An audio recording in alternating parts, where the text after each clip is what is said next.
Hey everyone, welcome back to the channel. This is Emu Chicken, and this here is a package from John. Thanks, John. Okay, abracadoop. Wow. It's a unicorn. Very nice, but we don't want a unicorn, do we? Abracadoop. Wow. Let's check what's in this box. Okay, XS5600 game box. There's a professional game chip in there. Alright.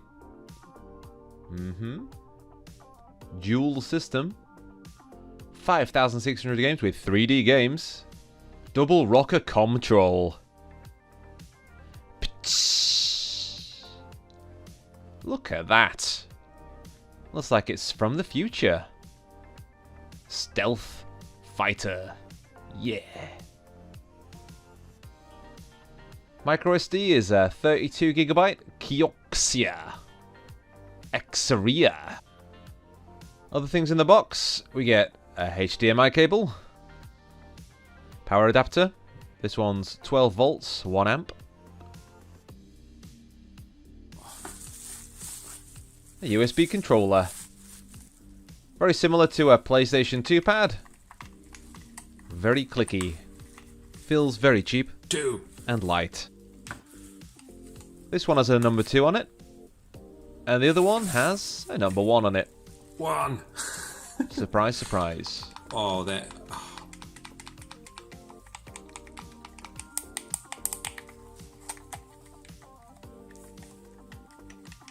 We get a remote control. Does not support gaming, but this is a gaming box with a powerful gaming chip. Here's the manual. In English and Chinese. Let's take a look from all angles. Here's the front. We have a light and also an infrared sensor there for the remote. This side, a lot of nothing. On the back, we have the power, microSD, AV, HDMI, and Ethernet.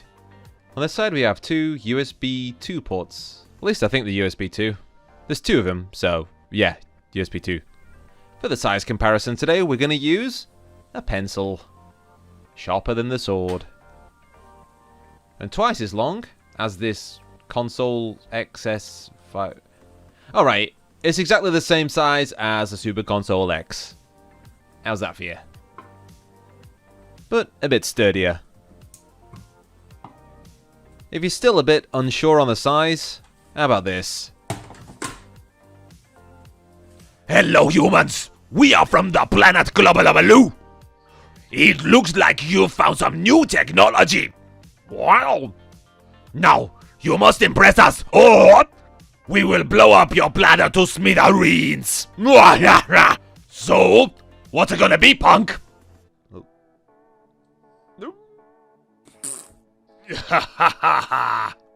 Okay, so let's check the specs. Its true details are quite suspect, but we've found that it's indeed a quad-core 1.2 GHz CPU, and it runs a Mali 450. Reason why I got this was the 2 GB of memory. Interesting. Noisy fan.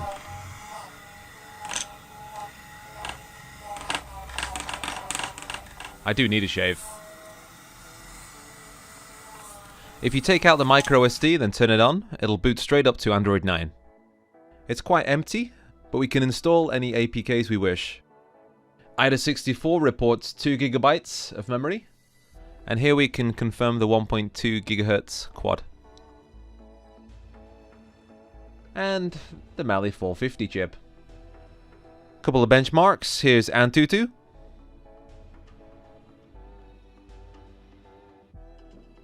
And Geekbench 5.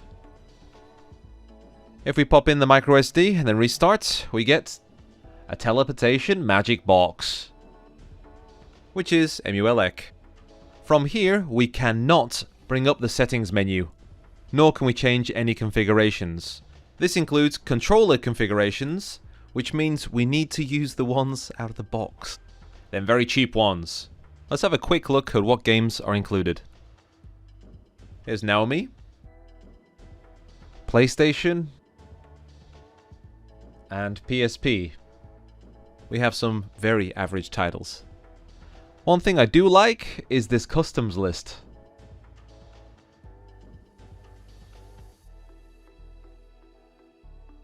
Let's check out some gameplay.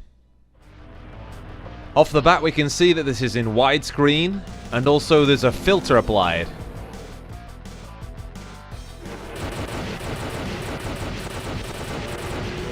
We also have a lot of input lag.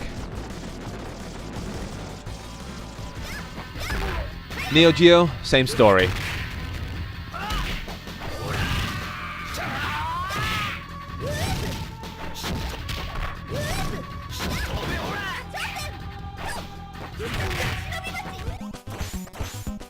Oh my god.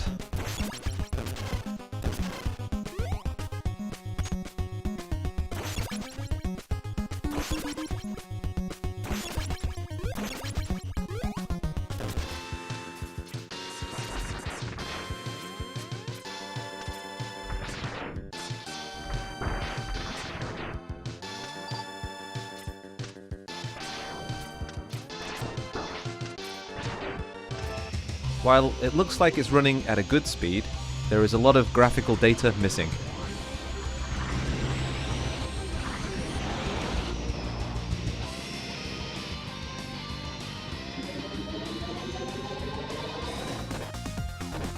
One more thing to note is that quick save and quick load do work here, but we still have stretch pants and filter.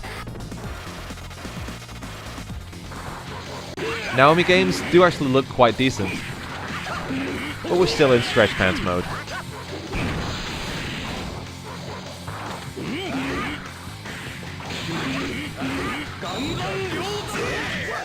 It's one of my favorite games here, but as we cannot get to the options screen, we have bad controls.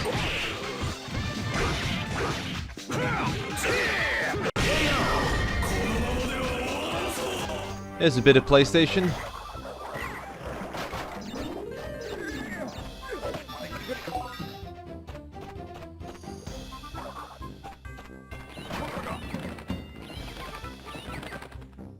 And Tekken 5. Dark Resurrection. FPS is not constant. It feels like there's a frame skip on.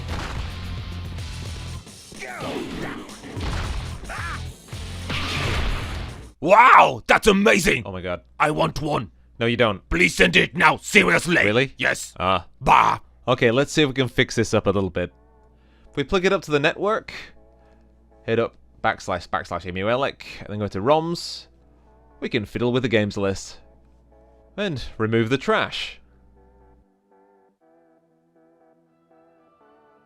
Another thing we can do is try to get the controls working. So I'm going to find esinput.config, open with Notepad, and then we need to add a start and select.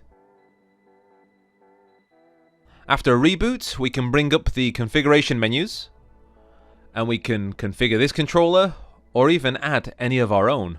For example, here is the Hori 360 stick. Boom. From this menu, we can also change aspect ratio, turn off the smoothing, shaders, yeah. Whilst looking a lot nicer, input lag is also not a problem. Play the games like they're meant to be played.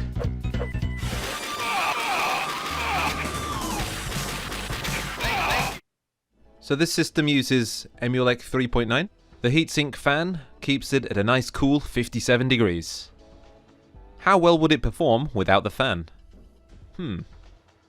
Only 2 screws keep it held together. I used a guitar pick, and then I could pop the back off. This board also comes off quite easily. Now this fan here is a screamer. It's very small, very high pitched. At the bottom we have the NAND, and these two are the memory, so it's 2 GB on board. Android sees this memory, but Emulec does not. The fan is attached to the heatsink with a glue, and this heatsink is not coming off without a heat gun. Let's see how it is without that fan. I left it on all night, and it stayed at 66 degrees. Not a bad start. I like to push systems with Wipeout on the PSP, no frame skip, top right, ooh, 22 frames per second. And the Mali 450 glitches. With frame skip at 1, it's not really playable. Another game I like to test is Gym Power on the Amiga. No frame skip, 29 frames per second. Even with frame skip, we still aren't at 100%.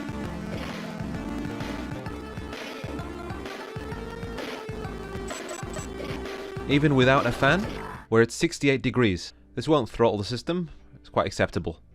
To the pros and cons, it looks nice and it stays cool. Cons, very low spec.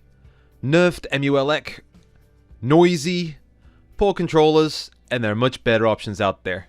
I wonder if those who made this system actually play games. When we have other options, like the Super Console X or the Retro Station, there is no real reason to even consider this machine. For $10 less, you can even get the HK1 box, install MULEC yourself, and have a far more capable system. This has been Emu Chicken of Team Pandori. Please like and subscribe. I'll catch you around.